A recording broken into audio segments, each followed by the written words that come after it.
Hello, and welcome to Valley View News. I'm Tyler Ridgel. Due to the coronavirus outbreak, CSUN, like many other schools, moved to virtual classes. For now, until the end of the semester, Valley View News will be showing some of what we think are a few of our most interesting stories from the past. The stories will take you around the San Fernando Valley and beyond. Before the campus moved all classes online, some CSUN students attended GradFest say they were disappointed that their senior year didn't go as planned. Reporter Xochitl Hernandez has more. Only the pouring rain can be heard throughout the empty halls of CSUN. On March 11th, CSUN said it was canceling in-person classes and events, but GradFest was the exception. For hygiene and safety, students wore gloves while buying their caps and gowns. Meanwhile, the transition to online classes left many students disappointed that COVID-19 interrupted their studies. I want to be in person learning the same stuff like with my professor because I feel like that connection will be a lot more better and I'll get the more information like inside more than I'll get it online. The COVID-19 crisis affects students like Courtney Moore in various ways. I work on campus, so if they close the whole campus, then some of us might not be getting paid. The COVID-19 disruption couldn't keep these seniors from making their graduation plans. Because my family I got people flying in from different states to come see me graduate. I'll be the second person third person after my sister to graduate and get my bachelor's degree. So this is definitely important for me. Everyone wants a graduation ceremony. I'll put on some gloves. We can shake hands at the end and we can keep it pushing because I'm shaking. I didn't waste 4 years over here I went through too much stress. But all of these graduation dreams are deferred for now. CSUN President Diane Harrison postponed graduation until COVID-19 levels off. I wouldn't want to walk the stage. I wouldn't want to have to click a button on my computer and say, oh, I can graduate. I'm just saying. My life will still continue no matter a virus or not. College students face many difficulties on the road to graduation. Obtaining their degrees during a pandemic will make the triumph of graduation even sweeter. The rain has stopped, but the pandemic remains. So many college seniors are mourning the loss of their last semesters of college and postponed graduation ceremonies. But it is still important to practice self-isolation at home. As of March 24th, Governor Gavin Newsom announced, contrary to popular belief, that almost half of the coronavirus cases in California were actually people ages 18 to 49. Reporting from Northridge for Valley View News, I'm Xochitl Hernandez. For some, this may be the hallway to success. These people want to be what the media industry calls content creators. They'll make films, music, and other things. They're volunteering for an organization called NALIP in Culver City. The project's director is Liliana Espinosa. We have the necessary resources to increase what we're already doing, which is developing that pipeline of talent. NALIP puts together annual programs to promote, discover, and inspire content creators. The current project, a conference in West Hollywood. The Diverse Women in Media Forum is an annual event that hopes to put women of diverse backgrounds on and behind the camera. The one-day event brought together women of many backgrounds to meet and empower each other. Sienta Huerta McCrown flew in from Texas. I'm trying to hear from professionals, their point of view and their tips on this path that I'm trying to take and to learn from them. The Diverse Women in Media Forum nurtured the fire women have within. There's not a space like this anywhere else, so I feel like being able to hold a space for us here is super important. Men were here too. A lot of times you have a passion, you're driven to do something, and you get that one little wall, and then you say, I'm done. So an organization like this that I've understood, it helps you pass that wall and jump the next one and go over it. This fit in with what the NALIP organizers had in mind. In the next few years, we want to make sure that inclusion is equally represented across all media platforms. In West Hollywood, I'm Yaris of Tapia reporting. Immigrant, radio personality, and motivational speaker. He's the man in the middle here, Edgar Sotelo. He is one of many Latinos who immigrated to the U.S. illegally. He was 5 years old. My parents told me that we were going to come meet Mickey Mouse.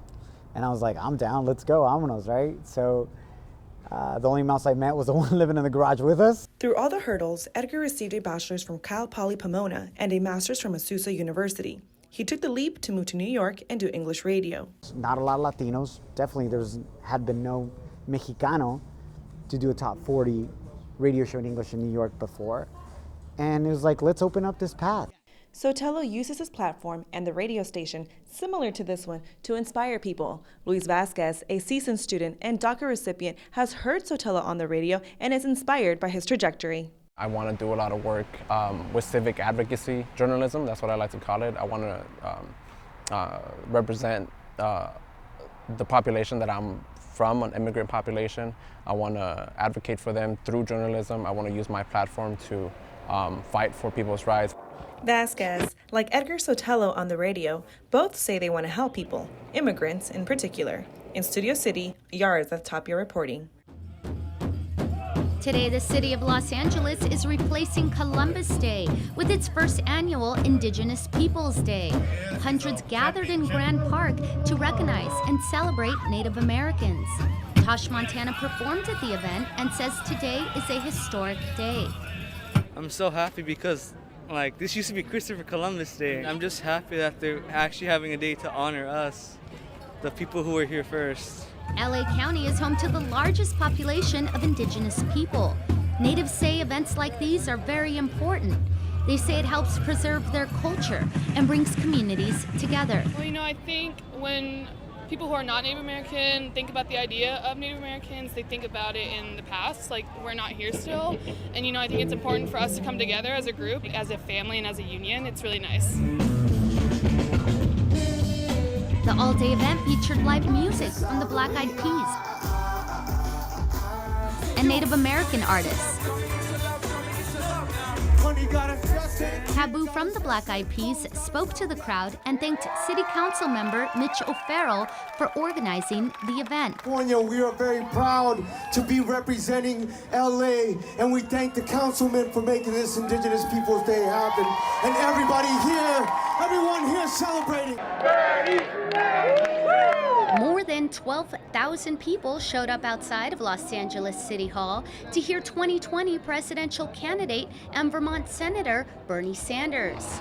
The crowd cheered as Bernie spoke out against Wall Street and special interest groups. We say that whether you like it or not, the United States will join every other major country on earth and guarantee health care to all people as a right. Cal State Dominguez Hills student Alexis Allencanter says she's followed Bernie's politics for years. She admires his willingness to restructure the political system. I love that he was one of the first to put a spotlight on the corrupt system we have in politics. So campaign finance reform is a huge thing because I think it's the root of the problem that we have in the system. Sanders also held rallies in San Diego and San Francisco. He says his 2020 campaign will be different than his last. Oh, we're going to win California. We're going to win the Democratic nomination. Bernie Sanders and his supporters are ready for change. They say they will continue fighting no matter what. I'm here in downtown Los Angeles for Valley View News, Veronica Barriga. Stagehands are on deck and lighting cues are called as performance artist Mzuri Moyo Mbaye moves through rehearsal. It's for her one-woman show, The Fannie Lou Hamer Story. High school student was in that jail cell. Hamer was a civil rights activist. During the 1960s, she was jailed and beaten for exercising her right to vote. People don't realize that after they amended the 14th Amendment, it took 95 years for blacks to be able to vote after that, after slavery ended. The show pays tribute to Hamer's testimony at the 1964 Democratic Convention, which many say helped pass the Voting Rights Act the next year. For Mbaye, the project is personal. She says it allowed her to transform her anger and change her life. Fannie Lou Hamer's rage was channeled, mine wasn't, so I felt that doing this performance, writing this play and performing it after 18 years, I've had a way to channel my anger and my life is so much better. Mbaye hopes her performance can inspire others in their darkest days. But the real takeaway, she says, can be found in Fannie Lou's favorite song.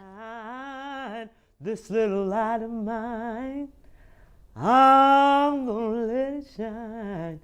Let it shine, let it shine, let it shine. That they can shine their light You know, everybody has a light, and they should shine it. In Northridge, for Valley View News, I'm Veronica Barriga. Hundreds of women and men marched near the federal building in Los Angeles to mark International Women's Day. Banners and posters had messages on abortion, equal pay, and depicting feminism as a strength. For me, it's just to uplift my spirit so I don't get tired in the fight. March 8th celebrates the social, economic, cultural, and political achievements of women. Marchers came out to support gender equality.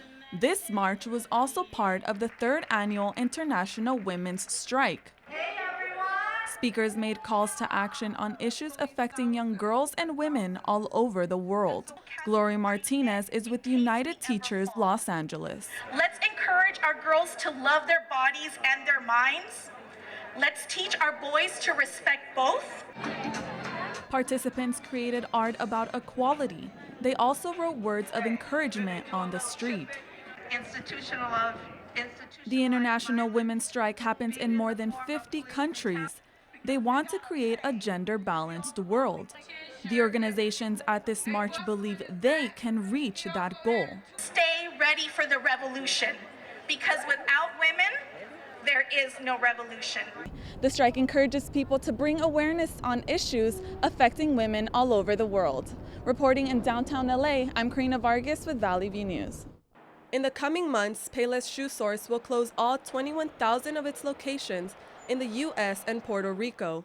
Payless joins a list of iconic names like Toys R Us and Brookstone, who have closed in the last year. I'm not surprised. Customers are moving to online shopping, which is hurting traditional retailers like Payless.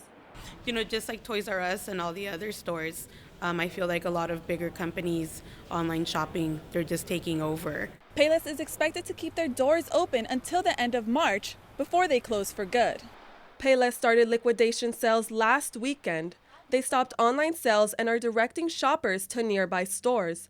There's a manufacturing side to this. Professor Laura Hernandez says one reason for bankruptcy is the high cost of making affordable apparel. We get a lot of things now manufactured overseas.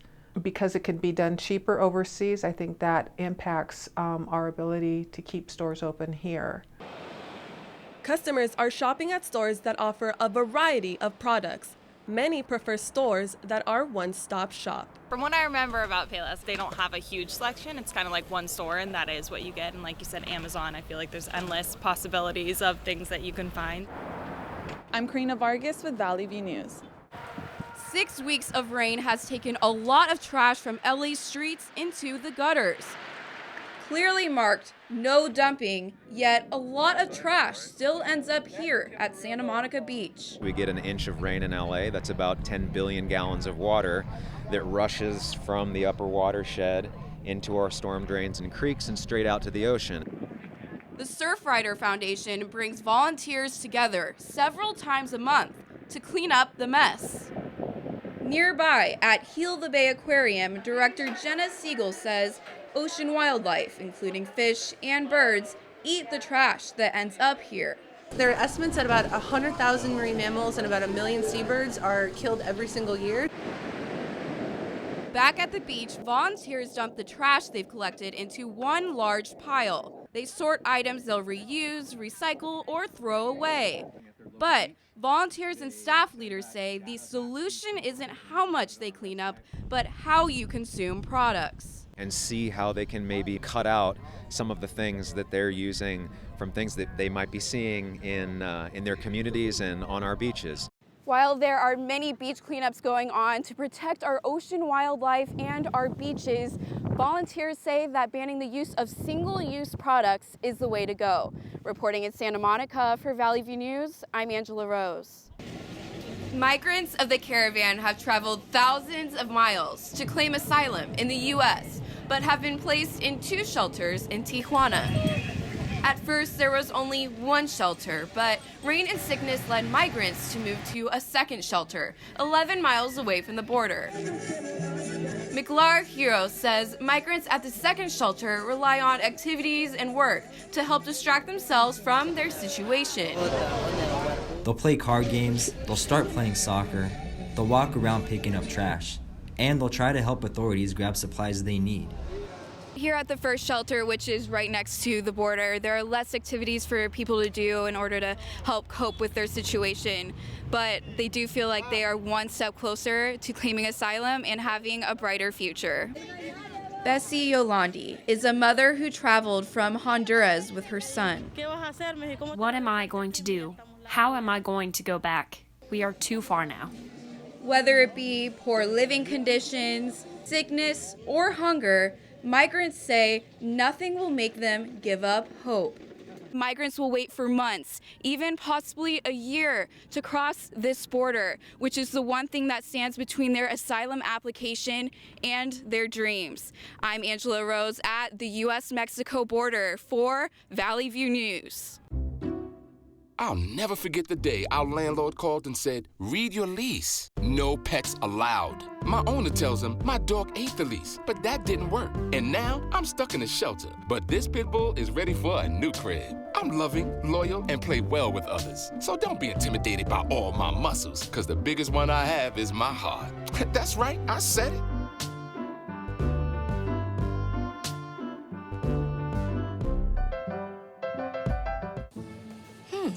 Maybe you can make retirement happen. After all, you made her college years happen. Opening that education savings account when she was little. Spearheading a campus tour. And another, and another, and another, and another. Bam! Deciphering financial aid. She was like, what? And now she's like, you aced planning for college. Now get the tips you need to get on track at aceyourretirement.org.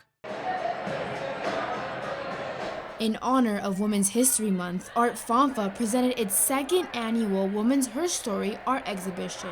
I actually got really interested in working with other artists. Haley Franta created the exhibition. She wanted a place that supports and empowers female artists, where every single artist gets equal opportunity and equal exposure. It featured different mediums and live performances by dozens of female artists. What started off as a small event soon saw hundreds of people interacting with artists. Artists got a chance to show their art and meet other LA artists. I've already met a couple people here like years ago, and it kind of just becomes like this group on social media, and you just like talk about art and hear about art shows, and you just kind of get hooked into this circle of like LA artists. The exhibit wanted non-artists to create their own art. People could also buy any piece that grabbed their fancy. Oh yes, honey, I love it. Some people thought it was nice to see artists with new perspectives. They got to see new art before it becomes mainstream. Others say they enjoy the show because of its contagious energy. Creativity, like, beyond. The energy is insane. They've made Her Story through their own artistic achievements. Her Story art exhibition is the place to be if you want to see or showcase all forms of unique art. Reporting from Los Angeles, Gianni Navarro, Valley View News. Butterfly migration, or butterfly apocalypse. The annual mass migration was different from years before. CSUN biology professor Randy Cohen says a lot of rainfall helped plants to thrive. That fueled the butterfly's transformation. All of a sudden, they decided to migrate to cooler climates before the desert heat hit. The orange butterflies, called painted ladies, were flying all around Southern California last week. Everybody seemed to like it. They thought nature was doing its thing, and they thought it was really beautiful. I was trying to stay in the moment or avoid that, depending on the situation. Sadly, I think I hit a couple in my car. Painted ladies can fly as fast as 25 miles per hour and are quite hard to film. Some people who were unable to get a good look at them found a solution. LA's Natural History Museum has a butterfly pavilion that runs from March till September for you to see them up close. The pavilion showcases hundreds of free-flying butterflies and plants inside, and gallery interpreters can explain why these animals are so special. The reason why we're seeing so many right now is because, well, we've had more rain. More rain means more flowers mean more caterpillars mean more butterflies. And I mean more. We're having billions going through LA right now. Wow, look at this one. Yeah. From Los Angeles, Gianni Navarro, Valley View News. Students at this Cal State campus are gearing up for one of the most anticipated concerts of the year. the annual event known as Big Show that takes place outside in the Oviatt lawn. But not this student. Nicole Kovac was one of many who attended the Route 91 Harvest Festival in Las Vegas, where a gunman opened fire from the 32nd floor of the Mandalay Bay Hotel. We just took off running again because we didn't know where the shot came from. We didn't know if there was another active shooter coming towards us. We didn't know anything. 59 people lost their lives and more than 500 were injured in what is deemed the deadliest shooting in American history. An experience that changed Nicole's life. I was supposed to go to class on Monday night. I couldn't. I was terrified to leave my house. And even on Wednesday, I still remember I was walking through campus and I just started crying because I was looking at all the windows above us and I don't know, I still felt like there was a target. So I don't know if I still, to this day, feel safe. The first step to feeling safer may be knowing what to do. In an event of an active shooter, police advise that you hide. Silence your cell phones and do not come out until police arrive or until it is safe to do so. Reporting from Cal State Northridge, this is Rosie Rodriguez for Valley View News. I'm standing on Verdugo Crestland Drive, and behind me you can see the aftermath of the Letona Canyon fire that destroyed 5 homes, led to the evacuation of 700 residents, and burned over 7,000 acres. Parts of a dining room table, a washer and dryer, all turned into ash. That is all that remains of Don Pickering's home after it was destroyed by a brush fire. Everything's broken. If you do find something you think, you pick it up and it falls apart, it crumbles. Pickering says he only had a few minutes to evacuate his house and pick up some belongings before the fire engulfed his backyard. Yesterday, he was caring for his succulent plants, which he planned on giving away to one of his neighbors. Today, he picks up what is left of his home. We're all the way up to that big tree. To here was just cactus and succulent pots, and I had tables right here that are just completely gone. Pickering says he is still trying to remain strong for his family. Try and stay positive, and try and keep my family staying positive. Think about what's important. It makes a difference. Reporting from Letona Canyon, this is Rosie Rodriguez for Valley View News. This coffee shop is the first of its kind in the U.S. The Dog Cafe is hoping to revolutionize dog adoption by allowing people to spend time with rescue dogs away from overcrowded shelters. Because a lot of times dogs get overlooked, unfortunately, because of certain behavioral issues that may occur when they're, being caged up or they're in a kennel. The Dog Cafe works with local shelters to rescue dogs that have been abused or neglected and gives them the opportunity to find a new home. The shop provides plenty of space for the dogs to roam free away from kennels, which can provoke fear and aggression in the dogs. Sometimes you can bring a dog home and you guys just don't get along, so it's nice to have that experience of meeting the dogs and hanging out with them for that hour. All dogs are up for adoption, but customers can also choose to foster the dogs after business hours. Customers can purchase tickets online on thedogcafela.com, and for the price of $15, you could spend up to an hour with the dogs. Reporting from Silver Lake, this is Leo, and I'm Rosie Rodriguez for Valley View News. Maybe you can make retirement happen. After all, you made home ownership happen. Homeschooling yourself on loans, beefing up your credit score. So I'm pre-approved. You were like, yes! Sorry. Color coding listings, ticking boxes, and flushing every toilet in a 20-mile radius. Home sweet home. You aced house hunting. Now get the tips you need to get on track at aceyourretirement.org. There is no crisis, and you're not gonna get any $5 billion. Congresswoman Maxine Waters joined the activists to show her support. She said California is leading the way in the fight against the declaration.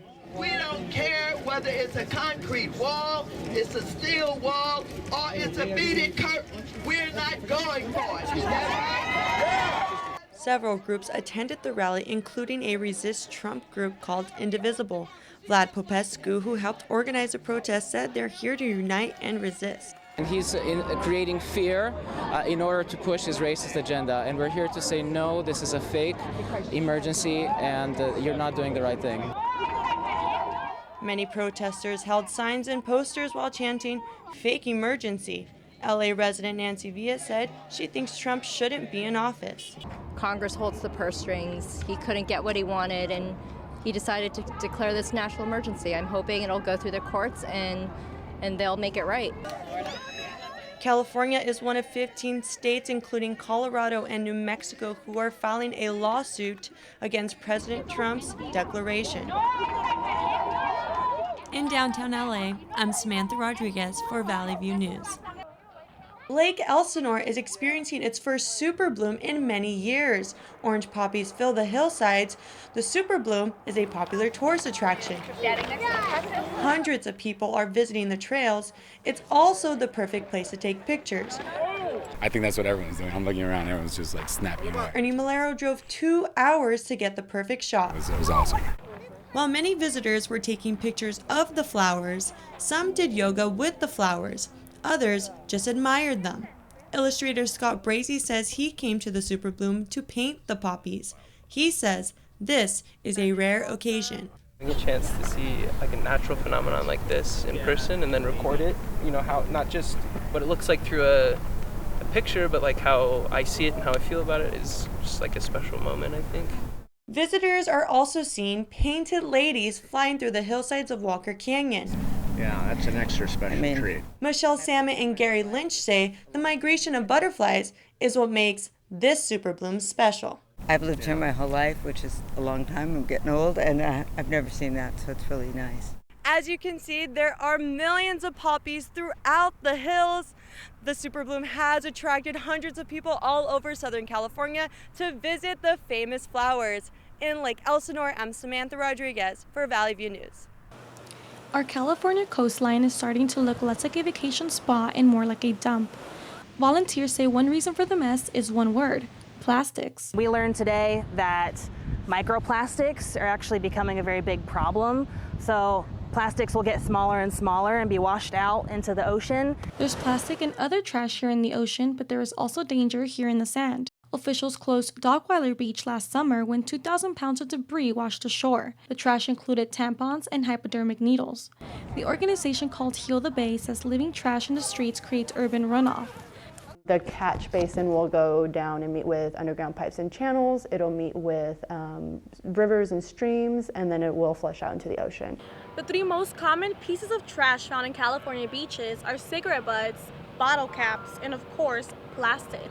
These trash cans have been set out throughout the beach to help out with the pollution. Mikey Kesterson, volunteer manager at the Santa Monica Aquarium, says the pollution doesn't just affect sea animals, it hurts people too. If humans digest fish that eat a lot of plastic that ends up in the ocean, it accumulates for a long time. It can cause birth defects and a lot of different diseases. Back at the beach, a volunteer says people can help by simply picking up after themselves. That way she won't have to do it. In Venice Beach, for Valley View News, I'm Delmy Moran. Thank you for joining us on our special Valley View program that replayed some of the best stories done by Valley View News reporters in the recent past. The coronavirus crisis has forced us, like many others, to make adjustments to our routines. Thank you for watching Valley View News. I'm Tyler Ridgell. See you next week.